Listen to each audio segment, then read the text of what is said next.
पिछले कुछ लेक्चर्स में मैंने एचसीवी डिस्कशन लेक्चर क्या छोटे छोटे 5-5 मिनट 10-10 मिनट के आज ही जो डाले एचसीवी डिस्कशन करके और वो वीडियोस अपलोड किए। वो काम चलता रहेगा अगले 2-3 दिन और यूं कहें अब 17 और 18 को मेनली उन 2 दिनों में। अब आज हम कुछ क्वेश्चंस के थ्रू बात को आगे बढ़ाएंगे या कुछ प्रैक्टिस करेंगे भी जिस तरह की चीजें हमने पढ़ी है।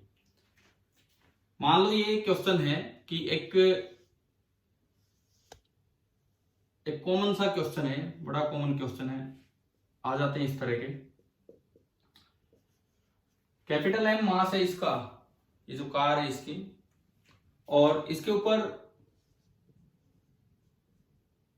2 लोग हैं, एक स्मॉल एम मास का इधर है और एक स्मॉल एम मास का इधर है। पता नहीं, मुझे ध्यान नहीं क्या पता हो एचसीवी में ये सवाल, ध्यान नहीं मुझे। एक ए और एक बी, ये हमने इनके नाम दिए। अब शुरू में सब कुछ रेस्ट पे है और मान लो कि कोई फ्रिक्शन नहीं है, ये इग्नोर करना पड़ेगा। ये surface smooth and the system is at rest. अब जैसे आज वो वाले क्वेश्चन डिस्कस हुए, गन से फायरिंग हुई, 1 शॉट के बाद 2 शॉट के बाद, क्या वो सवाल आपको समझ आ गए कि 2 शॉट के बाद वेलोसिटी निकाली तो कैसे निकाली? मोमेंटम कंजर्वेशन लगा के।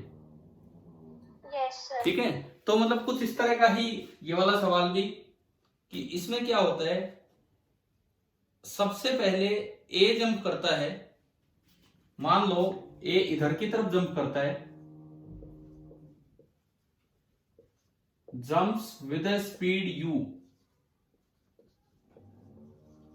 Jumps with a speed u relative to car.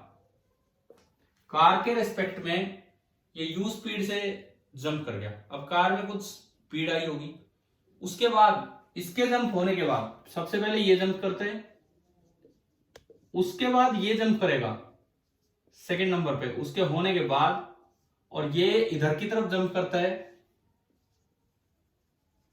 Jumps with a speed you.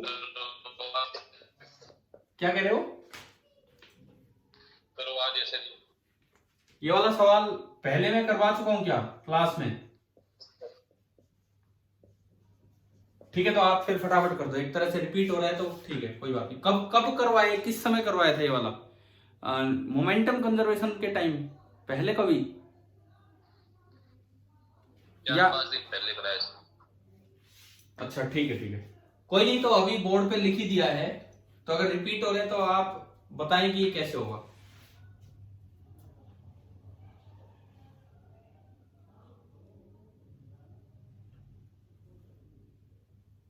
आपको क्या बताना है इस सवाल में कि find the velocity of car. चलो कोई नहीं, होमवर्क के लिए ले लो, अगर ये हुआ भी है तो आप इसका आंसर जरूर निकालेंगे। Find the velocity of the car after both the boys have jumped of. पहले एक कूदा है फिर दूसरा कूदा है, तो जब दोनों जंप लगा चुके थे तो उस वक्त वेलोसिटी ऑफ कार क्या होगी, ये आपको बताना है। क्या आपको ध्यान है ना कि एग्जैक्टली यही क्वेश्चन लिया था या कुछ और लिया था? क्योंकि थोड़ा भी चेंज होगा तो आंसर अलग हो जाएगा। यही था सर। यही था तो ठीक है, आप इसका आंसर निकाल लेना, मैच कर लेना, बिल्कुल ही सेम है तो अपना मैच कर लेना। ठीक है, ये होमवर्क हो गया आपके लिए इस तरह से। ठीक है, एटलीस्ट इसका आंसर निकाल के भेजना तो सही कि भाई क्या है क्या नहीं। अच्छा आप सुनो, इसमें आगे बढ़ते हैं हम। इसमें क्या है कि इस चैप्टर में एक तो प्रैक्टिस आप एचसीवी से कर ही रहे हैं, प्लस तरह तरह के क्वेश्चंस आते रहते हैं, जैसे कोलिजन हुआ, वेरिएबल मास सिस्टम हुआ। एक बच्चे ने कहा कि sir variable mass system revise करवा दो। कोई नहीं, हम करवा देंगे, अब 2-3 दिन का समय मिल ही गया है।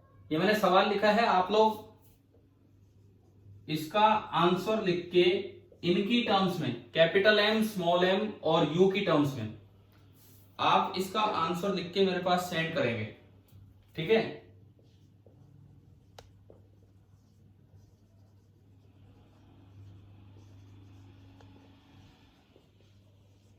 After the lecture. नंबर वैसे आप सबको पता भी है, मैं दोबारा लिख रहा हूं, ये व्हाट्सएप नंबर है, आप इस नंबर पे इसका आंसर सेंड करेंगे, मुझे सॉल्यूशन नहीं, इसका आंसर चाहिए कि आप सही निकाल रहे हैं कि नहीं, चाहे पीछे हुआ हो या नहीं हो। ठीक है, चलिए आगे बढ़ते हैं। आज की क्लास थोड़ी सी वैरायटी ऑफ क्वेश्चन हम लेके चल रहे होंगे, कोई फिक्स नहीं होगा कि भाई किस टॉपिक का है, क्योंकि इस चैप्टर में काम भी ऐसा ही है। अगला सवाल, मान लो एक ये बॉल है, कोलिजन का ही मैं क्वेश्चन ले रहा हूं, M1 मास, और एक ये बॉल है M2 मास। M1 मास की बॉल जो है वो आगे की तरफ जा रही है U1 स्पीड के साथ, एक हेड ऑन कोलिजन होने वाला है, यहां इनिशियल वेलोसिटी U1 है।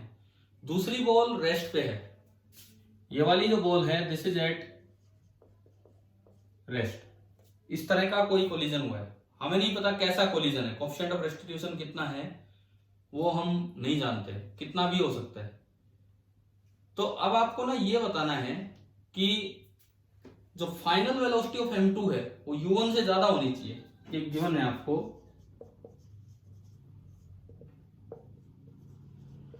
The velocity attend bye M2 collision की वजह से, this is greater than U1। M2 ने जो वेलोसिटी ली है आफ्टर द कोलिजन वो U1 से बड़ी है, ये क्वेश्चन में आपको दे रखा है।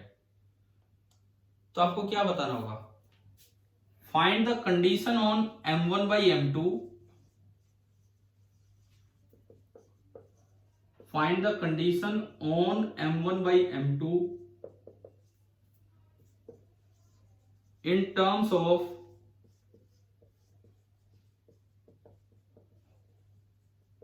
Coefficient of restitution E।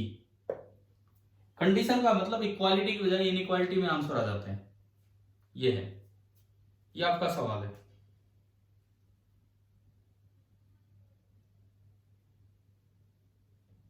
आप जस्ट 2 मिनट कुछ पेन कॉपी लेके कुछ इक्वेशन बना के देखिए कि क्या होना चाहिए क्या नहीं होना चाहिए।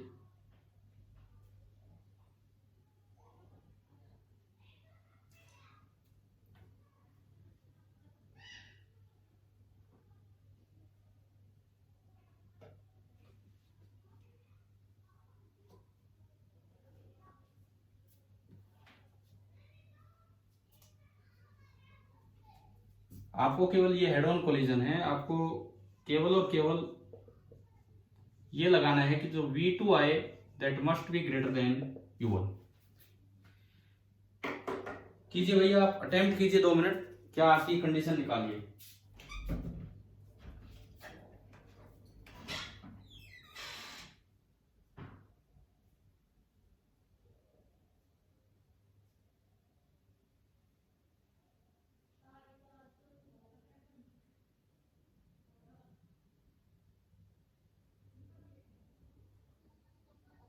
सर M1 सेम डायरेक्शन में जा रहा होगा।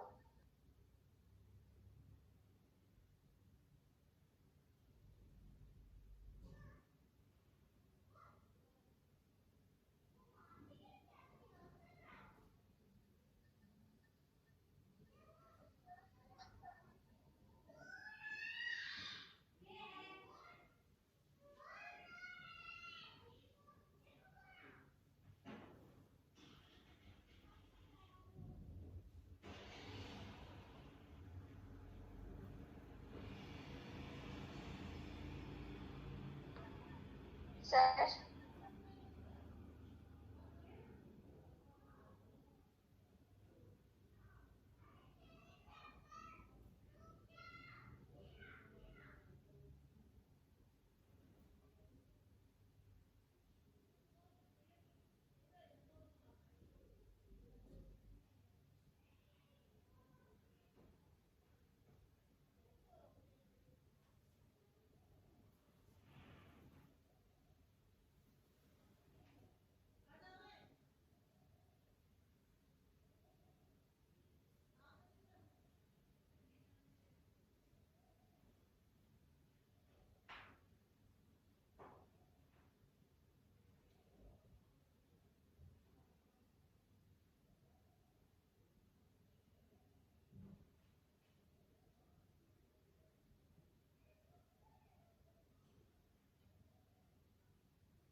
आंसर आया आपका इस सवाल का?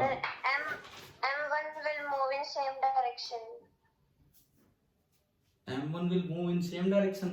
जस्ट हमने तो ये पूछा आपसे कि M1 बाई M2 की वैल्यू निकालो इन टर्म्स ऑफ ई, ताकि जो M2 जो वेलोसिटी अटेन करे जो आफ्टर द कोलिजन वो U1 से ज्यादा हो, ये चीज आपसे पूछी। किसी बच्चे का आंसर आया कि नहीं आया? आंसर है कि M1 by M2 that should be greater than 1 by E। ये बताओ, ये किसी भी स्टूडेंट का ये आंसर निकला है कि नहीं निकला है? हाँ भी बोलो, क्लास में जो भी बच्चे हैं अभी प्रेजेंट, क्या ये आंसर आपका आया है कि नहीं आया? No sir. No sir. हो सकता है आपने कोलिजन अभी रिवाइज ही नहीं किया हो सकता है आपको फॉर्मूला ही ना याद हो। ठीक है, ये आंसर लो और आपको खुद निकालना है। ऐसा नहीं है कि मेरी जरूरत पड़ेगी, आपको खुद ही निकालना है। नहीं होगा तो मैं आपको बताऊंगा। ठीक है, चलते हैं अगले सवाल पे। ये ढंग से करने यार, आप करोगे तभी बात बनेगी। अभी तक मैंने 2 क्वेश्चन दिए, एक आपने बोला कि करवाया हुआ है तो आप उसका आंसर भेजेंगे। दूसरा सवाल ये जो मैंने आपको टाइम भी दिया, लेकिन फिर फाइनली आंसर ही बताया कि क्या आंसर है। अच्छा, इसके बाद देखो थर्ड क्वेश्चन जो हम ले रहे हैं, आज की क्लास क्वेश्चंस के थ्रू ही हम आगे बढ़ा रहे हैं। तीसरा सवाल, ये जो क्वेश्चन है जेई एडवांस में आया था अभी 2-3 साल पहले। क्या है ये सवाल, सुनिए। एक कोई रेगुलर पॉलीगन्स है, नंबर ऑफ साइड कितनी भी हो सकती है। कितनी भी का मतलब उन्होंने जो अपना क्वेश्चन दिया था उसमें ना 3 दे रखे थे। एक ट्रायंगुलर फॉर्म, एक में 4 साइड की रेगुलर पॉलीगन और एक में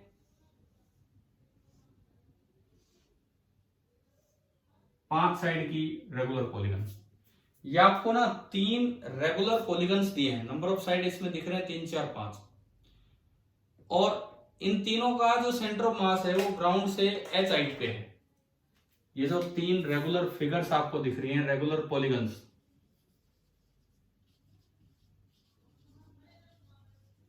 ये जो 3 आपके रेगुलर पॉलीगन हैं, इनका जो सेंटर ऑफ मास है, तीनों का ही सेंटर ऑफ मास ग्राउंड से h हाइट पे है।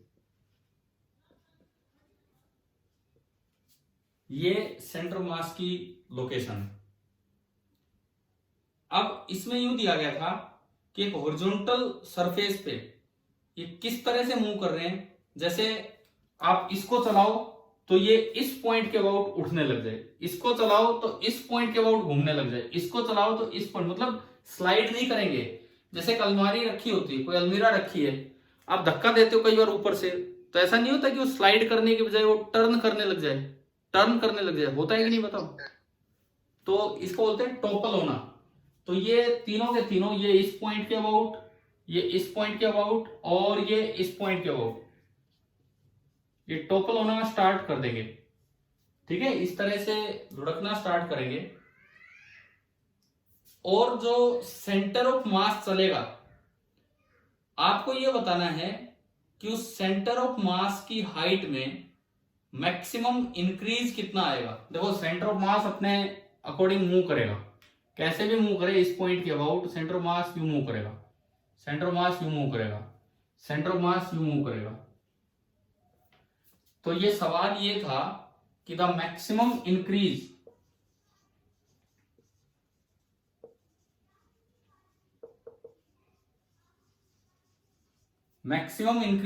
किसमें, कि ये जो सेंटर ऑफ मास का जो लोकस बनेगा, जो पाथ बनेगा, in the height of locus of centre of mass. ये जो सेंटर ऑफ मास चला है इस डेल्टा, मान लो ये मैक्सिमम इंक्रीज आपका डेल्टा है, तो उसमें ना 4 ऑप्शन आपको दिए गए थे।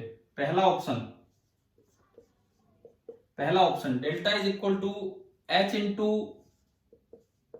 Sign square pi by n। ये n साइडेड रेगुलर पॉलीगन है, कोई भी एन साइडेड रेगुलर पॉलीगन है, आप 3 4 5, ये तो एग्जांपल बना के दिया था उस क्वेश्चन में। दूसरा ऑप्शन दिया गया था कि डेल्टा मतलब जो मैक्सिमम इंक्रीज इन हाइट होगा that is equal to h into sine of 2 pi by n. देखो ये तो है sine square pi by n, और दूसरा ऑप्शन है sine of 2 pi by n. तीसरा ऑप्शन है delta is equal to h into tan square, यहां पे साइन स्क्वायर है उसमें टेन स्क्वायर है, और एंगल है pi by 2n। And the fourth and last option is delta is equal to h। अब चारों में एक एक फैक्टर मल्टीप्लाई हो रहा है, फोर्थ में थोड़ा अलग सा फैक्टर है 1 upon cos pi by n minus 1। JEE advance का ये सवाल था, 3 साल पहले की बात है। ये आपका क्वेश्चन है। डायग्राम जस्ट एक आपको समझाने के लिए क्वेश्चन में आया था कि भाई क्या मतलब है, क्या पूछना चाह रहे हैं। पहले तो मुझे बताओ क्या सवाल समझ आ गया है कि नहीं? Yes, sir. एन है, Yes, sir. हाँ एन है नंबर ऑफ साइड्स, एच है इसकी इनिशियल हाइट कितनी हाइट पे था, और अब ये कितनी हाइट तक राइज करेगा ये आपको बताना है। ये इसका ये क्वेश्चन था, मतलब कैसे ट्राई करें बताओ।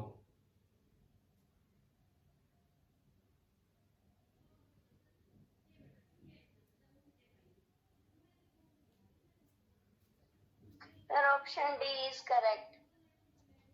मतलब ये कैसे, इतनी जल्दी कैसे कैसे किया बताओ। सही, आपका आंसर सही है। तुक्का लगा रही हूँ सर। तो तुक्का यार, तगड़ा तुक्का है। ठीक है भाई, यही आंसर है। जेई एडवांस में अगर ऐसे तुक्के लग जाए फिर तो बहुत ही अच्छा काम हो जाए। बट अब थोड़ा लॉजिक लगाओ, ठीक है, इन्होंने आपको आंसर बता दिया, अब थोड़ा लॉजिक लगाओ कि सर 1 मिनट ट्राई कर रहे हैं। ठीक है।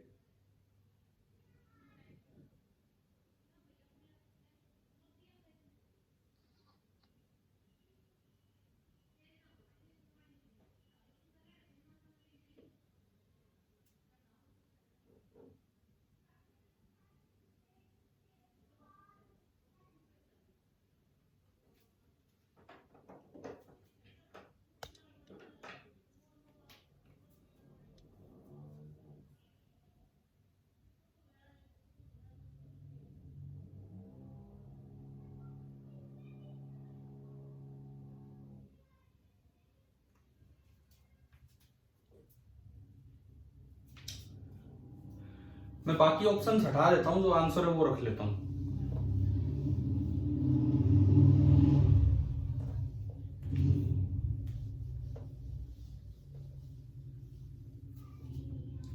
देखो मैं थोड़ा सा हिंट दूं आपको, थोड़ा सा हिंट दूं स्टार्ट करवाने के लिए।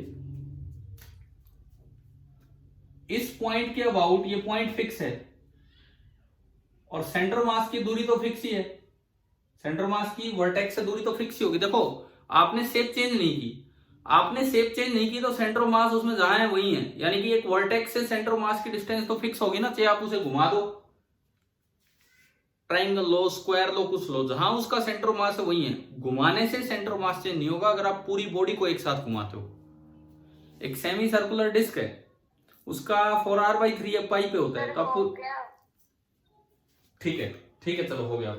अब सुनो, एक सेमी सर्कुलर डिस्क है, उसका पूरा सेंटर मास जो होता है 4r/3 पाई पे होता है। अगर मैं उसे घुमा दूं तो क्या वो 4r/3 पाई से अलग हो जाएगा क्या? सेंटर से उसकी दूरी, सेंटर ऑफ कर्वेचर से उसकी दूरी नो सर। नहीं होगी ना। तो यहां भी देखो, ये जो डिस्टेंस है, सेंटर ऑफ मास की डिस्टेंस इस पॉइंट से फिक्स है, तो यानी कि ये एक फिक्स्ड पॉइंट है। सर हाँ जी, बताओ बताओ आपने कैसे किया, आप बताओ।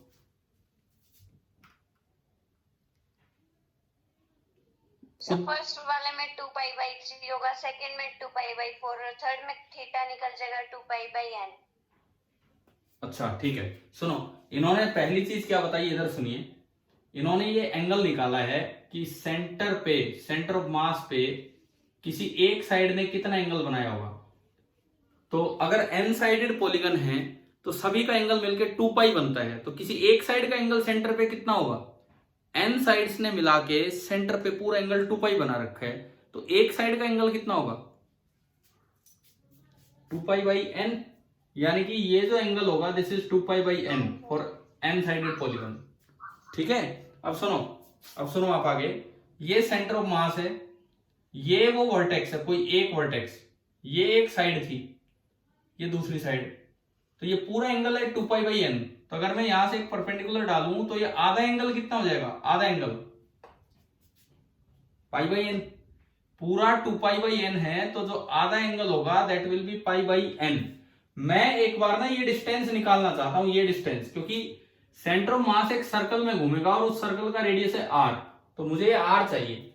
सेंटर ऑफ मास एक सर्कल में घूमना स्टार्ट करेगा, सेंटर ऑफ मास एक सर्कल में घूमना स्टार्ट करेगा और उस सर्कल का रेडियस ये है आर, तो मुझे ये आर चाहिए कि ये आर कितना है, तब जाके मैं आगे बढ़ पाऊंगा। ये आर मुझे निकालना है पहले।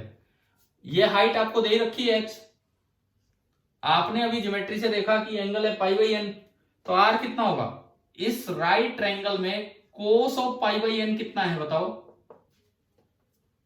कोस ऑफ पाई बाई एन इस ट्रायंगल में, बोलो बोलो कितना है, h by r, h by r. तो यहां से एच कितना, सॉरी मुझे चाहिए आर, आर कितना निकल के आया, h upon cos of pi by n. अगर ट्रायंगल है तो पाई बाई 3 और कुछ है तो उसके अकॉर्डिंग चलता रहेगा। ठीक है, अब देखो ये जो सेंटर ऑफ मास है ये इस फिक्स्ड वर्टेक्स के अबाउट एक सर्कल में घूमेगा और उस सर्कल का रेडियस है आर, उस सर्कल का रेडियस है आर। तो ये थोड़ी देर बाद ये सेंटर ऑफ मास नीचे भी आएगा, थोड़ी देर के बाद ये सेंटर ऑफ मास नीचे भी आएगा। तो मैक्सिमम हाइट पे कब होगा, ये मैक्सिमम हाइट पे अब होगा, यहां जब ये पहुंचेगा ना यहां, तो ये मैक्सिमम हाइट पे होगा, और ये हाइट तो आ रही है, ये हाइट तो आ रही है। तो इन्होंने तो डेल्टा पूछा है कि वो राइज कितना कर गया, तो पहले वो एच हाइट पे था, हाँ पहले वो एच हाइट पे था, अब मुझे बताना है कि वो राइज कितना कर गया। तो पहले वो एच हाइट पे था, मैंने यहां से परपेंडिकुलर डाला, ये है डेल्टा, तो डेल्टा आपको दिख रहा होगा, delta is equal to r minus h, और अगर आप आर माइनस एच करोगे तो आर की आपने वैल्यू रखी h upon cos of pi by n minus h, और अगर आप एच कॉमन लेते हो तो आपको दिख रहा होगा कि ये ऑप्शन बन ही गया है वहां पे। भाई अब एक बार बच्चे जवाब दो आप लोग, क्या समझ आया ये वाला सवाल क्या था? Yes sir. देखो जेई एडवांस कई बार जैसे आज के टाइम क्या होता है भाई, यूं माना जाता है सबसे टफ 12th लेवल पे जो सबसे टफ पेपर जेई एडवांस उसका एक क्वेश्चन है, लेकिन क्या इसमें सेंटर ऑफ मास की कोई भी नॉलेज यूज हुई है क्या, कोई भी कॉन्सेप्ट यूज हो रहा हो सेंटर ऑफ मास का, या सिंपल ज्योमेट्री यूज हो रही है बताओ? Yes sir. Centre of mass का तो कोई फॉर्मूला यूज नहीं हुआ कहीं भी, सिंपल ज्योमेट्री यूज हुई है। आप अगर मैथमेटिकली थोड़ा ठीक हो, ज्योमेट्रिकली थोड़ा ठीक हो, तो इसको आप देख सकते हैं और सीधा ही सवाल हो गया। ये कब का आया हुआ है, 2017 का। ये जो अभी हमने क्वेश्चन लिया जेई एडवांस 2017 में ये वाला सवाल आया था सेंटर ऑफ मास पे। बताओ समझ आ गया कि नहीं आया? ठीक है, अगला सुनो, next question centre of mass पे ही।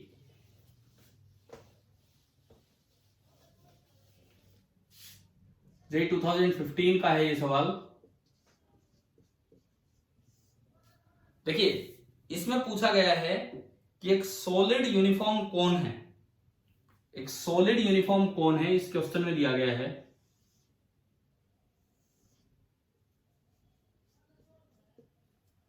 और इस सॉलिड यूनिफॉर्म कोन का जो सेंटर ऑफ मास है वर्टेक्स से Z0 हाइट पे है, वर्टेक्स से मतलब यहां से।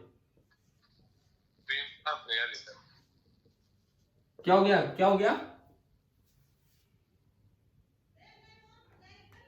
क्या हुआ बोलो एक बार वीडियो क्लियर नहीं है यार, वीडियो क्लियर, नहीं। वॉइस भी क्लियर नहीं है। रुको मुझे एक बार ये लास्ट क्वेश्चन लेने दो, फिर मैं एक बार ब्रेक करके दोबारा से ज्वाइन करूंगा। पहले ये सवाल देखते हैं। Centre of mass Z0 height पे, आप सुन लो मेरी बात सुन लो, अगर आवाज भी सुने तो आपको, कि एक सॉलिड यूनिफॉर्म कोन है, सॉलिड यूनिफॉर्म कोन, और उसका सेंटर ऑफ मास उसकी वर्टेक्स से Z0 हाइट पे है। Radius of the base r है, जो टोटल हाइट है दैट इज h ये था। तो आपको ये बताना है देन z0 बराबर, और उसमें 4 ऑप्शंस क्या थे, 4 जो ऑप्शंस आपको दिए गए थे 3h/4, उसके बाद है h²/4r, उसके बाद है 5h/8 एंड उसके बाद है 3h²/8r।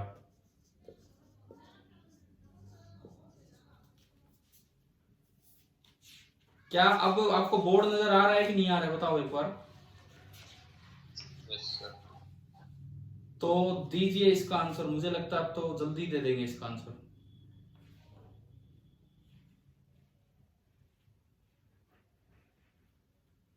बताओ।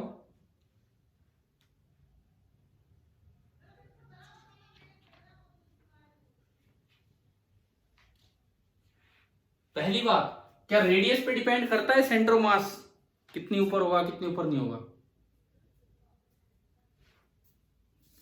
एक राइट सर्कुलर कोन है, हमने उसके फॉर्मूले पढ़े हैं, क्या सेंटर ऑफ मास रेडियस पे डिपेंड करता है कितनी ऊपर होगा कितनी ऊपर नहीं होगा? तो आपको फॉर्मूले भी तो याद होंगे। होलो कोन में कितना ऊपर था, सॉलिड कोन में कितना ऊपर था। ये कौन सा कोन है? ये सॉलिड कोन है। सॉलिड कोन में कितनी हाइट पे होता है, बेस से कितनी हाइट पे होता है सेंटर ऑफ मास?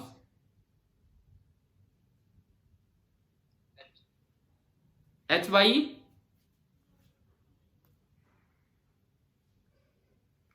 भाई, क्या नेटवर्क ही नहीं आ रहा या आवाज ही नहीं आ रही आपकी? तो सॉलिड कोन में आपने पढ़ा है कि जो सेंटर ऑफ मास होता है बेस से h/4 हाइट पे होता है। तो ये कितना बचा z0? h माइनस h/4 यानी कि 3h/4। कितना यार इजी क्वेश्चन है, डायरेक्ट क्वेश्चन ये जेईई में आया हुआ है, वैसे मेंस में आया था। ये जो सवाल है मेंस में आया था ये वाला क्वेश्चन, और इस तरह से डायरेक्ट फॉर्मूला बेस्ड क्वेश्चन भी आ जाते हैं। आप बताओ, आपको ये कुछ समझ में आ रहा है कि नहीं आ रहा है? मतलब नेटवर्क की वजह से मैं पूछ रहा हूं।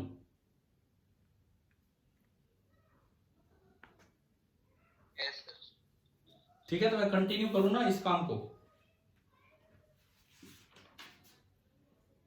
अगली चीज आप सुने, नेक्स्ट जो है इधर देखिए, मैं धीरे धीरे क्वेश्चन ही ले रहा हूं आपके लिए, और खासकर जेईई में आए हुए ही सवाल ले रहा हूं और कुछ नहीं।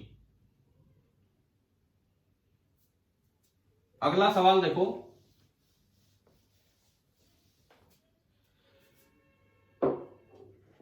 नेक्स्ट जो क्वेश्चन है दैट इज जेईई 2015 का ही है, मेंस का ही है ये अगला सवाल। ये लिखता है particle of mass m moving in x direction with the speed 2v। Particle of mass m moving in x direction with the speed 2v, 2v speed से पार्टिकल आगे जा रहा है, is hit by another particle of mass 2m moving in the y direction with the speed v। एक 2m मास का particle आ रहा था, y direction में v स्पीड से इसको टक्कर मारता है। ये x एक्सिस है और ये y एक्सिस। टक्कर से पहले की ये सिचुएशन है, जिस वक्त टक्कर हुई वो ये है। The collision is perfectly inelastic. Perfectly inelastic का मतलब E कितना है? हम E0। कोलिजन है परफेक्टली इनइलास्टिक मतलब E0 है। तो आपको बताना है the percentage loss in the energy during the collision. Percentage loss in energy collision के दौरान। मैं ऑप्शंस लिखता हूं, जो जो ऑप्शन है 50%, 50% पहला ऑप्शन, दूसरा ऑप्शन 56%, तीसरा जो ऑप्शन है 62% एंड चौथा आपका ऑप्शन है 44%। बताओ भाई, आपका देखो एक टेस्ट होगा पक्का होगा, और अब क्योंकि 19 तारीख को टेस्ट का, मैं 17 तक वैसे भी बिजी था, तो मैं 17 के बाद ही ले रहूंगा, या तो 17 को या 18 को, मे भी 18 को हम लेंगे, 18 को सुबह, क्योंकि तब तक आप अपनी HCB भी ढंग से कर लीजिए। कुछ मैं सवाल करवा रहा हूं ये भी कीजिए। ये बताओ ये कैसे करें, ये वाला क्वेश्चन आप ट्राई कीजिए थोड़ी देर।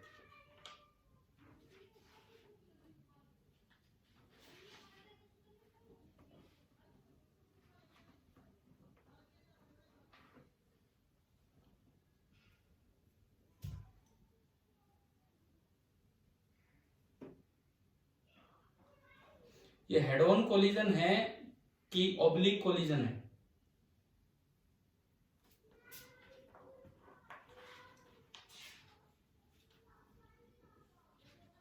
हाँ जी, ये हेड ऑन कोलिजन है कि ऑब्लिक कोलिजन है?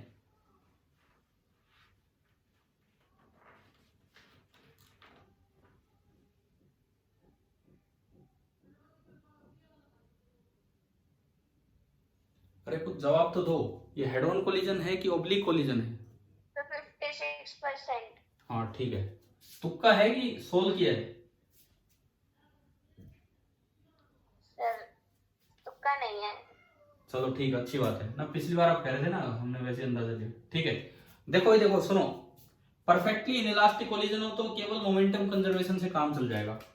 अगर आप इनिशियल मोमेंटम लिखते हो, अगर आप इनिशियल मोमेंटम लिखते हो पी इनिशियल, तो पी इनिशियल होगा m into 2v i cap plus 2m into v j cap, और यू कैन से 2mv आपने कॉमन लिया, i cap plus j cap. अच्छा, टक्कर के बाद दोनों साथ चलेंगे क्योंकि परफेक्टली इनइलास्टिक कोलिजन है, तो टक्कर के बाद मोमेंटम जो पहले था वही बाद में रहेगा।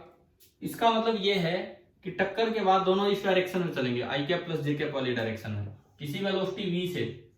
तो p फाइनल हो जाएगा दोनों का मास 3m और into v vector. After the collision उनकी वेलोसिटी हमने बोल दी v वेक्टर है, इस तरह से हमने बताया। तो अगर मैं मोमेंटम कंजर्वेशन लगाऊं तो मेरे पास ये वेलोसिटी आ गई बाद में, कैसे देखिए, p इनिशियल p फाइनल को इक्वेट किया, 2mv into i cap plus j cap is equal to 3m into v vector, m से m गया तो मेरे पास v वेक्टर आ गया, टक्कर के बाद v vector 2/3v into i cap plus j cap. ठीक है, अब मेरे पास फाइनल वेलोसिटी वेक्टर आ चुका है। अब मुझे केवल और केवल ये करना है कि काइनेटिक एनर्जी में चेंज निकालना है कि काइनेटिक एनर्जी में कितना चेंज होगा।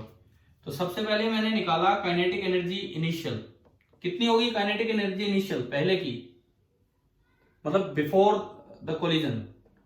फर्स्ट की होगी half into m into 2v square, second की होगी half into 2m into v square, ये 2 से 2 गया तो 2m इंटू वी स्क्वायर, 2 से 2 गया plus m into v square, तो ये आ गया, ये आपका आया 3m इंटू वी स्क्वायर। अब मुझे चाहिए काइनेटिक एनर्जी फाइनल, टक्कर के बाद सारा मास एक साथ जुड़ के चलेगा, half into 3m into v का स्क्वायर, वी स्क्वायर यहां से निकालो आप, वी फाइनल का स्क्वायर, ये जो वी फाइनल का स्क्वायर है ये आप यहां से निकालिए। कैसे? मैग्नीट्यूड क्या होता है किसी भी वेक्टर का, वी फाइनल 2/3 इंटू वी और आई कैप प्लस जे कैप का होगा √2।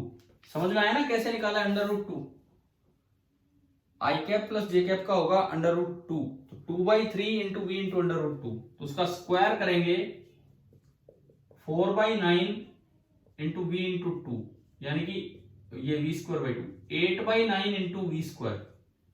तो मैंने इसकी जगह रखा 8/9 इंटू वी स्क्वायर, ये 3 3 2 और ये 4। तो काइनेटिक एनर्जी फाइनल आ रही है 4v स्क्वायर बाई 3। ये पहले से कम आई है कि पहले से ज्यादा आई है काइनेटिक एनर्जी फाइनल? मास कहां गया, मास तो है इसके साथ, 4/3 mv स्क्वायर पहले से कम आई है कि पहले से ज्यादा आई है? भाई पहले काइनेटिक एनर्जी ये रही 3mv स्क्वायर इनिशियल, फाइनल ये है, तो बाद में एनर्जी कम होगी कि ज्यादा हुई है? कम। तो कुछ लॉस हुआ है। तो अगर मुझे परसेंटेज लॉस निकालना हो, लॉस की मैं बात कर रहा हूं, तो ज्यादा में से कम घटा देंगे, चेंज करें तो नेगेटिव आ जाएगा, ऑप्शन सारे पॉजिटिव थे। तो initial minus final 3mv square minus 4/3 mv² upon upon नीचे क्या लिखूं बताओ परसेंटेज चेंज लाने के लिए? हाँ जी, परसेंटेज चेंज लाने के लिए नीचे क्या लिखें? Initial value. 2mv² plus mv²। हाँ मतलब इनिशियल वैल्यू 3mv² और इनटू आ जाएगा 100।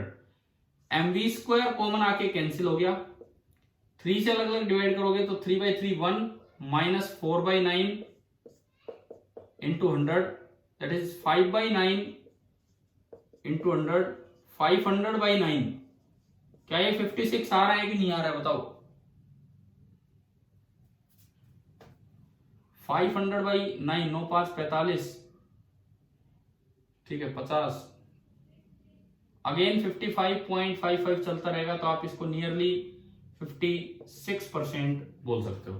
तो मतलब कोलिजन में एनर्जी लॉस कैसे निकालना है और ऑब्लिक कोलिजन में एनर्जी लॉस कैसे निकालना, फिर उसको परसेंटेज में कैसे एक्सप्लेन करते हैं, तो इस पे एक क्वेश्चन था जो जेई 2015 में आया था 2015 में। हाँ भाई क्वेश्चंस हो पा रहे हैं ना, समझ में आ रहे हैं किस किस तरह के, थोड़ा सा हम आइडिया ले रहे हैं कि भाई जेई में किस किस तरह के क्वेश्चंस आए हैं और कुछ नहीं।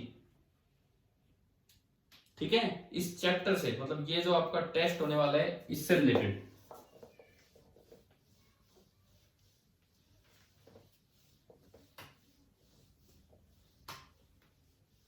आप लोग अपने एचसीवी के डाउट्स भेजते रहना और जो मैं वीडियो डाल चुका हूं उनसे अपने डाउट क्लियर भी करते रहना अगर डाउट आते हैं तो, और जो नहीं उसमें आए हैं सॉल्यूशन वो अपने डाउट्स भेजते रहना, मैं आपको करवा दूंगा इसी तरीके से। और मेनली 17 के बाद 18 तारीख को या 17 की शाम को तो हम कर ही लेंगे पूरा पूरा। ठीक है, चलिए अगले सवाल पे चलते हैं। नेक्स्ट क्वेश्चन ये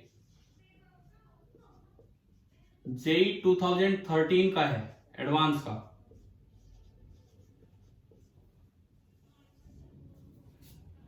जेई 2013 इसमें दिया गया है particle of mass m is projected from ground with an initial speed u naught at an angle alpha with the horizontal। एक सिंपल प्रोजेक्टाइल की तरह एक पार्टिकल है जिसका मास है m, इसको हॉरिजॉन्टल के साथ ग्राउंड के साथ अल्फा एंगल पे u नॉट स्पीड से प्रोजेक्ट किया गया।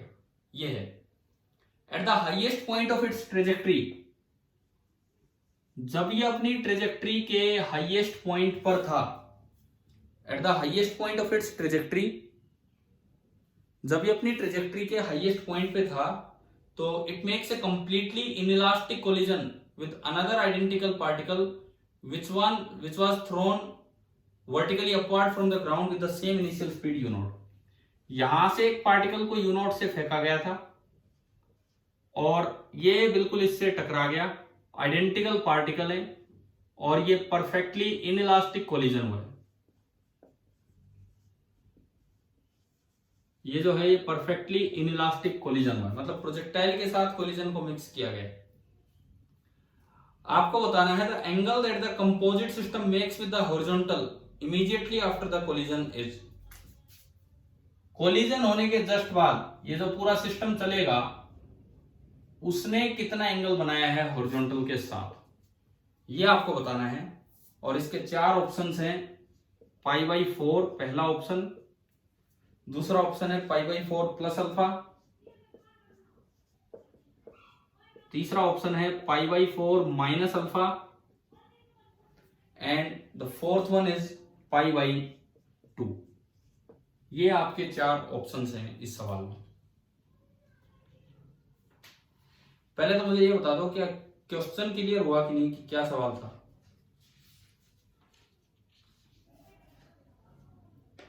मींस क्वेश्चन का मतलब आ रहा है समझ में, क्या सवाल है क्या नहीं है।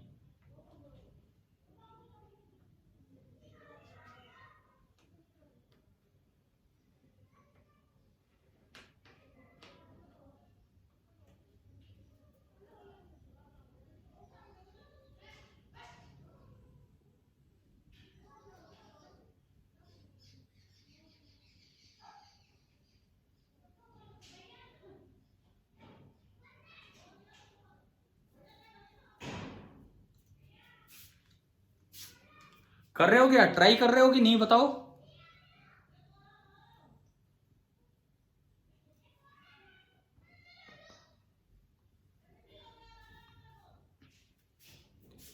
हाँ भाई एक बार बोलो, जवाब दो, कर रहे हो क्या ट्राई?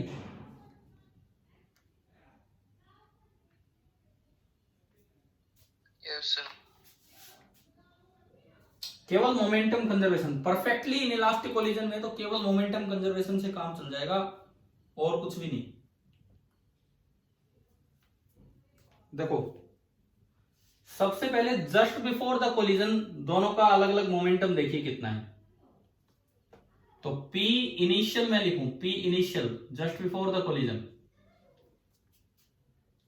देखो कोलिजन के समय ग्रेविटी तो लग रही होती है एक्सटर्नल फोर्स, लेकिन मैंने आपको बहुत पहले क्लियर किया हुआ है कि अगर ग्रेविटी जैसे एक्सटर्नल फोर्स है तो वो नॉन इंपल्सिव है और during the small interval of collision वो कोई मोमेंटम चेंज नहीं करवा सकते हैं। ध्यान है ये वाला पॉइंट, है ना? तो इसीलिए हम मोमेंटम कंजर्वेशन लगा देते हैं, चाहे एक्सटर्नल फोर्स है ग्रेविटी जैसे तब भी, बस during the collision, before and after ये। तो आप अगर P इनिशियल लिखते हैं, P इनिशियल टक्कर से जस्ट पहले, ये तो था हॉरिजॉन्टल। आप बताओ कोई प्रोजेक्टाइल है, हाईएस्ट पॉइंट पे उसकी स्पीड कितनी बचती है? अगर मैं उसको यू नॉट स्पीड से थ्रो करूं थीटा एंगल पे, मैं उसको यू नॉट स्पीड से अल्फा एंगल पे, सॉरी अल्फा एंगल से मैंने उसको यू नॉट स्पीड से प्रोजेक्ट किया, तो अगर मैं इसके इनिशियल कंपोनेंट्स देखूं तो इनिशियल कंपोनेंट है u1 कोसल u not cos alpha and u not sine alpha. Highest point पे आपको ध्यान होगा केवल और केवल हॉरिजॉन्टल कंपोनेंट बचता है, वर्टिकल कंपोनेंट खत्म। क्या वो किसी का आंसर आ रहा है? क्या कोई आंसर बता रहा हूं? देखिए तो अभी इधर देखिए, मान लो आगे वाला एक्सिस एक्स एक्सिस, तो इस पार्टिकल का जस्ट बिफोर द कोलिजन जो मोमेंटम होगा that will B m you not cos alpha into i cap, plus दूसरे को फेंका है वर्टिकली, तो उसमें जो मोमेंटम है वो वर्टिकल डायरेक्शन में होगा, तो उसकी स्पीड कितनी हो चुकी होगी वहां पहुंचते पहुंचते, ये भी तो देखना होगा हमें, उसकी स्पीड कितनी पहुंच चुकी होगी वहां तक। देखते हैं ये कितना चल चुका है, बताओगे? जब हाईएस्ट पॉइंट पे टकराया है तो चला कितना है ये वाला पार्टिकल, यहां से यहां जाते जाते ये h चल चुका है।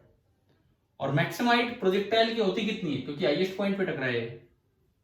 Maximum height you not square sine square alpha upon 2g। बताओ ये फॉर्मूला याद आ रहा है? Yes, sir. है ना? तो इसका मतलब ये जो दूसरा पार्टिकल है जो नीचे से आ रहा है वो h चल चुका है और यू नॉट स्पीड से फेंका, तो उसकी स्पीड कुछ भी होगी यहाँ टक्कर के वक्त ऊपर की तरफ। एक की वेलोसिटी तो आ गई यू नॉट कोस अल्फा, इसकी वेलोसिटी ऊपर होगी। अब ये निकालते हैं कि ये v कितना होगा, v square is equal to u not square minus 2gh। आ गया काइनेमेटिक्स की सिंपल इक्वेशन, 1D इक्वेशन। क्योंकि इसको जिस तरह से आपने फेंका था, इसको जिस तरह से आपने फेंका था, वो जो मोशन है वो वन डायमेंशनल मोशन है, तो ये सीधा ही ऊपर ऊपर चलेगा। तो v square is equal to u not square minus 2gh, ये आपकी इक्वेशन। माइनस क्यों? क्योंकि g नीचे है और ये जा ऊपर रहा है, हमने ऊपर वाली डायरेक्शन को पॉजिटिव माना है। तो you not square minus 2g into H, H की वैल्यू आपने रखी you not square sine square alpha upon 2g, 2g से 2g गया तो यू नॉट स्क्वायर कॉमन आ गया, 1 minus sine square alpha, 1 minus sine square alpha कितना होगा, cos square alpha. So this is you not square cos square alpha, ये आपका v square आ गया, you not square cos square alpha. तो एक particle अगर मैं v निकालूं तो इसका अंडर रूट लेंगे, तो दूसरे पार्टिकल की जो स्पीड है वो भी यू नॉट कोस अल्फा है ऊपर की तरफ। इसका मतलब जस्ट बिफोर द कोलिजन क्या हो रहा है, जस्ट बिफोर द कोलिजन जो पहला पार्टिकल है m मास का वो आगे की तरफ जा रहा था यू नॉट कोस अल्फा से, और जो दूसरा पार्टिकल है m मास का वो ऊपर की तरफ जा रहा था और उसकी भी वेलोसिटी बाई चांस हमने वहां से सोल्व किया, डायरेक्ट नहीं दिख रही थी लेकिन वो सोल्व करने पाई, वो भी आ गई यू नॉट कोस अल्फा। तो before the collision p initial लिखूं तो एक का तो m you not cos alpha i cap और एक का लिखा जाएगा m you not cos alpha j cap. एक बार बताओ क्या ये क्लियर हुआ, इनिशियल कैसे लिखा? हाँ भाई, इनिशियल वाला आ गया समझ किस तरीके से हमने लिखा है, ठीक है। अब after the collision, perfectly inelastic collision है तो दोनों एक साथ चलेंगे किसी स्पीड v के साथ, किसी स्पीड v के साथ, और ये जो मास हो गया ये 2m हो गया, ये मास हो गया 2m। तो अगर मैं p फाइनल लिखूं, p फाइनल, तो वो लिखा जाएगा 2m इंटू वी वैक्टर, जैसे पिछले सवाल में था परफेक्टली इनइलास्टिक वाले में, उसी तरीके से आपने लिखा 2m इंटू वी वैक्टर, ठीक है। बाय मोमेंटम कंजर्वेशन, बस थोड़ी सी देर के लिए मोमेंटम कंजर्व कर सकते हो, बहुत ज्यादा देर के लिए नहीं कर सकते हैं। क्यों नहीं कर सकते हैं? अगर मैं बड़े इंटरवल पे लगाना चाहूं तो वैलिड नहीं है यहाँ मोमेंटम कंजर्वेशन। क्यों क्यों वैलिड नहीं है? बिकॉज ग्रेविटी प्रेजेंट है, जो एक्सटर्नल फोर्स है वो नॉन इंपल्सिव है, तो थोड़े समय में तो मोमेंटम चेंज करवा ही देगी, ठीक है। तो मोमेंटम कंजर्वेशन अप्लाई किया बस before the collision and after the collision, इतने से इंटरवल में। तो मेरी इक्वेशन बनेगी p final 2m into v vector is equal to p initial m u not cos alpha i cap plus m u not cos alpha j cap. तो आपने v final vector निकाला, 2m से divide किया, तो u not cos alpha by 2 into i cap plus u not cos alpha by 2 into J cap. अब बताओ क्या answer आ रहा है? टक्कर के बाद ये सिस्टम कितने एंगल पे चला हॉरिजॉन्टल के साथ, उसकी वेलोसिटी को देखते हुए आप जवाब दीजिए। हाँ, π/4। कैसे समझ में आ गया कैसे π/4 आया? देखिए, अगर आप यहां देखते हैं तो ये और ये दोनों कंपोनेंट्स बराबर आ गए, तो दोनों कंपोनेंट्स बराबर आ गए तो बाद में ये इस तरह चलेगा, जितना एंगल इधर इतना एंगल इधर, तो एंगल 45 डिग्री, यानी कि आपका आंसर आ गया π/4। अब इसमें जो सबसे मेन पॉइंट था ना वो ये था, बाकी सब कुछ हमें दिख रहा है, परंतु जब इसको कैलकुलेट किया तो ये भी u नॉट कोस अल्फा निकल के आ गया, इसलिए फाइनल एंगल जो आया वो π/4 आया, वो किसी और पे डिपेंड नहीं कर रहा है। बताओ भाई, समझ आया कैसे किया है? ठीक है। अनीस, आप क्लास में हो अभी? अनीस, हाँ जी अनीस, आपका वो मैसेज आया था ना कि वेरिएबल मास वाला नहीं समझ आया है। Yes sir. सुनो, इनका सवाल आया था कि सर वेरिएबल मास वाला नहीं, इन्होंने कहा कि सर रॉकेट प्रोपल्जन एचसीवी से समझ नहीं आया। मुझे ध्यान नहीं है एचसीवी में क्या दे रखा होगा। आप थ्योरी पार्ट की बात कर रहे हैं, थ्योरी पार्ट की? Yes sir. तो सुनो, हमने कभी न्यूटन्स लॉ के टाइम थ्रस्ट फोर्स पढ़ा, थ्रस्ट फोर्स, और वेरिएबल मास का जो फोर्स लगता है वो you relative into DM by D T पढ़ा था, और उससे हमने मिट्टी वाले क्वेश्चन किए, कार्ट पे मिट्टी गिरना या कार्ट से मिट्टी गिरना, शायद लाइन से कुछ सवाल लिए थे उस समय, है ना।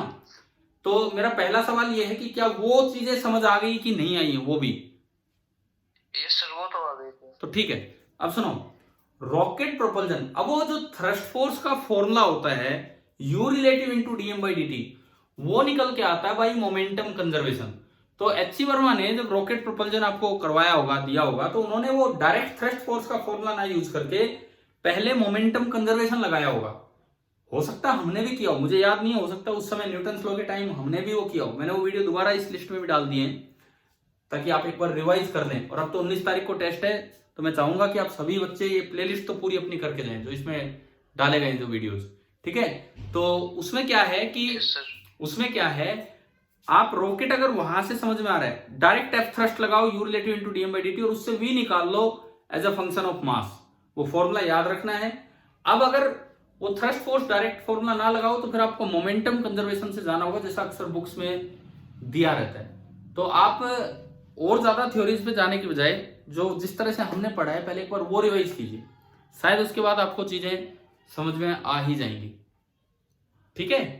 Yes sir.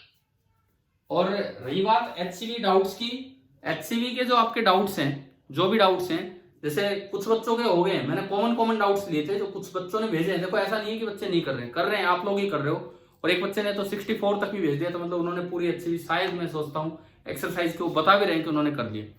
कुछ कॉमन डाउट्स थे वो मैंने ले लिए, कुछ रह गए हैं, शुरुआती डाउट्स 2-4 रह गए। ऑब्जेक्टिव की जहां तक बात है, ऑब्जेक्टिव वो आपको ध्यान हो, पीछे चैप्टर्स में हम एक इकट्ठा पूरा लाइन से ऑब्जेक्टिव डिस्कस करवा रहे थे, चाहे वीडियो लेक्चर बना के कैसे भी। तो ऑब्जेक्टिव तो मैं वैसे करवा Yes, दूंगा, sir. लाइन से करवा दूंगा मैं ऑब्जेक्टिव, ठीक है। कोई वीडियो लेक्चर डाल दूंगा उसके लिए, या अगली क्लास में हो जाएंगे। सब्जेक्टिव में जो बचे होंगे 2-4 डाउट्स, आप भेजिए अपने डाउट्स, अब भी हो सकते हैं 1-2 के नंबर रह गए हो जो नहीं आए हो, तो मैं वो इसी तरह से कल जैसे भी टाइम मिलेगा हम आपको वो करवाएंगे, ठीक है। अभी आज एक फाइनल फिनिशिंग क्वेश्चन ले रहे हैं, उसके बाद हम क्लास को ऑफ करेंगे, फिर नेक्स्ट टाइम कल ही मिलेंगे, ठीक है। अगला सवाल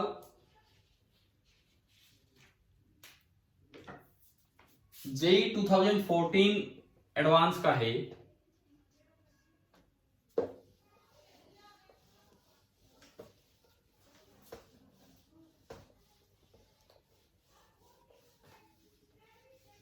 देखिए, इसमें यूं दिया गया था कि एक टेनिस बॉल है, वो एक हॉरिजॉन्टल स्मूथ सरफेस पे गिराई गई है। टेनिस बॉल को हॉरिजॉन्टल स्मूथ सरफेस पे ऊपर से छोड़ दिया गया। It bounces back to its original position after hitting the surface. Surface से टकरा के ऊपर फिर आ गई। The force on the ball during the collision is proportional to length of compression of the ball. ये इस सवाल में दिया था कि force on the ball during the collision is directly proportional to compression in the ball। Compression जितना ज्यादा होता चलेगा फोर्स उतना ही ज्यादा होगा। भाई बॉल जब जमीन पे टकराएगी तो कंप्रेस होगी कि नहीं बताओ। कोई बॉल, टेनिस बॉल है, टेनिस बॉल सॉफ्ट होती है, जब वो जमीन पे टकराएगी तो कंप्रेस होगी कि नहीं, ठीक है। तो जो फोर्स लग रहा है वो डायरेक्टली प्रोपोर्शनल है कंप्रेशनल लेंथ के, कितनी लेंथ वो कंप्रेस हुआ है। इसके बाद पूछता है which one of the following sketches describes the variation of its kinetic energy with time appropriately. Appropriately लिखने का मतलब है कि ये आपको ना क्वांटिटेटिव तरीके से नहीं करना है, क्वालिटेटिव तरीके से सवाल करने होते हैं। मतलब आप वैल्यू वगैरह मेजर नहीं कर पाओगे, लिख नहीं पाओगे कि इस ग्राफ में कौन सी वैल्यू कहां है।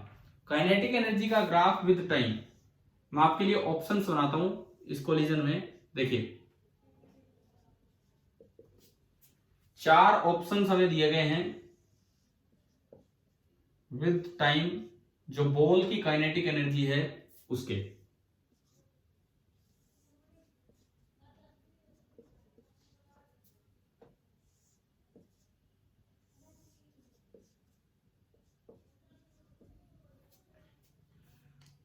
चार ऑप्शंस क्या क्या हैं सुने। पहला ऑप्शन यूं दिखा रखा है, उसके बाद कुछ यूं है, उसके बाद कुछ यूं है, एंड देन फिर यूं दिखा रखा है। ये टाइम के साथ पहला ऑप्शन है। दूसरा ऑप्शन, सेकंड ऑप्शन, ये ए ऑप्शन।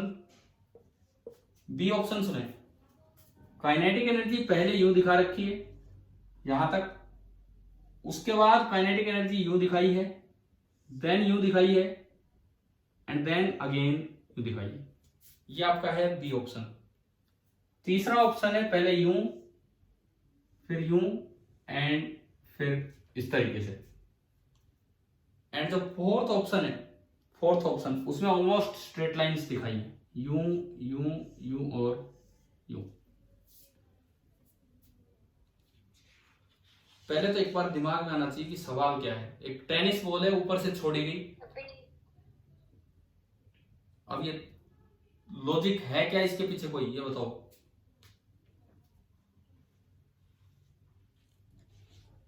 हाँ भाई बताओ, एक मिनट, कोई लॉजिक है इसके पीछे, किस तरह से आंसर दिया है। लॉजिक है। ठीक है ठीक है, फिर हम बात करते हैं। अभी पहले सवाल सुनो। एक टेनिस बॉल को ऊपर से गिराया गया, वो जितना कंप्रेस होती है, फोर्स उसकी कंप्रेशन लेंथ के डायरेक्टली प्रोपोर्शनल है, इस तरह से लग रहा है। वो वापस आ गई उसी हाइट तक, तो काइनेटिक एनर्जी स्टार्ट जब की गई उसको ड्रॉप किया तो इनिशियल स्पीड 0, तो इनिशियल काइनेटिक एनर्जी 0, चारों में 0 है, यहीं से शुरुआत हो रही है। और वापस वो साइड पे जाके रुक गई तो दोबारा 0। अब मतलब आपने फिर से पकड़ लिया बॉल को। तो अब पूरे चलने चलाने के दौरान काइनेटिक एनर्जी विद टाइम कैसे चेंज हुई होगी, इस बात का आपको जवाब देना है। अब देखो कोलिजन का एक छोटा सा इंस्टेंट होता है, कोलिजन का एक छोटा सा इंस्टेंट होता है, उस दौरान पक्का बॉल रुकी होगी। देखिए हुआ क्या होगा, सुनो, बॉल आपने हाथ से छोड़ी तो काइनेटिक एनर्जी शुरू में कितनी, शुरू में काइनेटिक एनर्जी कितनी, 0 0, ठीक है। जैसे ही बॉल नीचे गई उसकी स्पीड बढ़ती चली होगी, जैसे ही बॉल कांटेक्ट में आएगी तो फिर से काइनेटिक एनर्जी कितनी होगी भाई, एक क्षण भर के लिए तो, एक इंस्टेंट के लिए तो बॉल रुकी होगी ना, एक इंस्टेंट के लिए तो बॉल रुकी होगी वहां पे जमीन पे, और फिर दोबारा से वो उठ के चल पड़ी और मेरे हाथ में फिर आई तो फिर 0। इसका मतलब ग्राफ कुछ ऐसा होना चाहिए, काइनेटिक एनर्जी शुरू में 0 हो, बीच में 0 हो और लास्ट में 0 हो। तो देखो इन चारों में से मुझे 3 ग्राफ ऐसे दिख रहे हैं, काइनेटिक एनर्जी शुरू में 0, बीच में 0, टक्कर के दौरान और लास्ट में 0। तो बताओ कौन सा ग्राफ रिजेक्ट हो गया यहां से, कौन सा ग्राफ रिजेक्ट हो गया, कौन सा, सी तो रिजेक्ट हो गया, क्योंकि उसमें तो टक्कर वाली स्थिति दिखाई ही नहीं गई कि टक्कर जब हुई है तो उस समय क्या हाल है, वो तो इसमें दिख ही नहीं रहा। यानी कि जो हमारा सी वाला ग्राफ है वो तो बिल्कुल रिजेक्ट हो गया। अब बचे हैं ए, बी और डी। अब इसमें ना यहीं से चेक हो जाएगा, स्टार्टिंग से ही, ये रिजेक्शन से होते हैं सवाल। ये ग्राफ स्ट्रेट लाइन है, ये ग्राफ इस तरह का पैराबोला है और ये ग्राफ इस तरह का पैराबोला है। यहीं से आपको जवाब मिल जाएगा कि विद टाइम काइनेटिक एनर्जी कैसे चेंज होगी। तो ये बताओ, जब एक बॉल को ड्रॉप किया है तो initial speed 0, u0, acceleration g, तो जाते जाते नीचे आते आते किसी t टाइम में कितनी स्पीड हो जाएगी, v equal to u plus at से। जब वो नीचे आ रहा होगा तो किसी t टाइम में उसकी स्पीड कितनी हो जाएगी, v equal to u plus at से। भाई v is equal to, u तो 0 है, a g है, किसी भी टी टाइम में जो उसने स्पीड गेन की होगी वो कितनी की होगी, v is equal to gt। Time के साथ मुझे काइनेटिक एनर्जी का ग्राफ चाहिए, तो काइनेटिक एनर्जी क्या फॉर्मूला होता है, half into m into v square. मैंने v का स्क्वायर किया तो kinetic energy is coming out to be half m and g square t square. ये आ गई आपकी kinetic energy, half into m into g square t square, यानी कि काइनेटिक एनर्जी बराबर some constant and t square. तो kinetic energy directly proportional to t square. तो बताओ इन तीनों में से कौन सा ग्राफ रिजेक्ट हो गया, कि ये ग्राफ स्ट्रेट लाइन होगा कि पैराबोला होगा। हाँ भाई, ये ग्राफ स्ट्रेट लाइन होगा कि पैराबोला होगा, कैसा होगा। अगर काइनेटिक एनर्जी डायरेक्टली प्रोपोर्शनल है टी के स्क्वायर के, तो 1 की पावर 1 1 की पावर 2 है, तो ग्राफ स्ट्रेट लाइन हो, पैराबोला। तो ये स्ट्रेट लाइन रिजेक्ट हो गया, 2 ग्राफ रिजेक्ट। अब ये भी पैराबोला है, ये भी पैराबोला, कौन सा पैराबोला आएगा। यूं देखा करो, अगर मैं टाइम को डबल करूं तो काइनेटिक एनर्जी कितने टाइम्स हो रही है,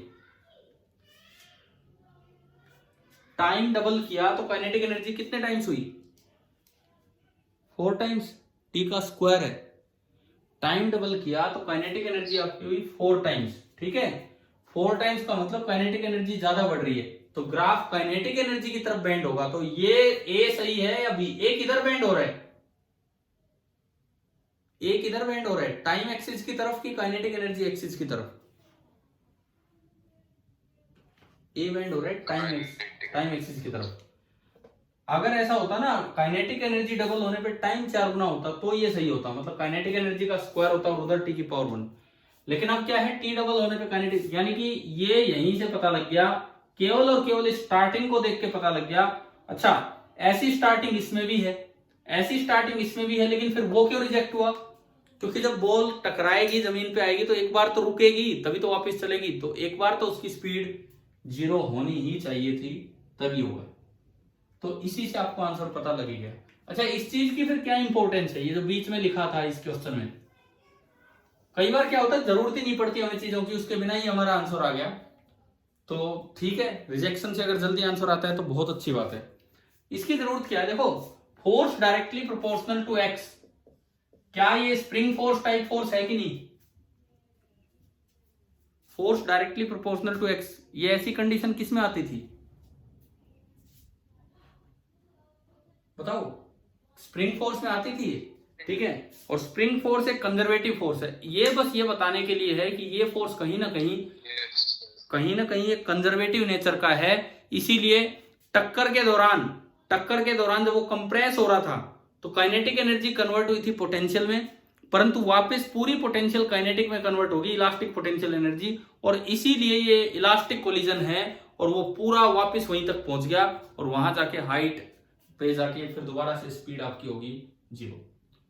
चलो ये बताओ, कुछ रैंडम क्वेश्चंस हम ले रहे थे इस लेक्चर में, जेई में आए हुए, स्पेशली जो जेई एडवांस में या जेई मेंस में आए हुए सवाल है।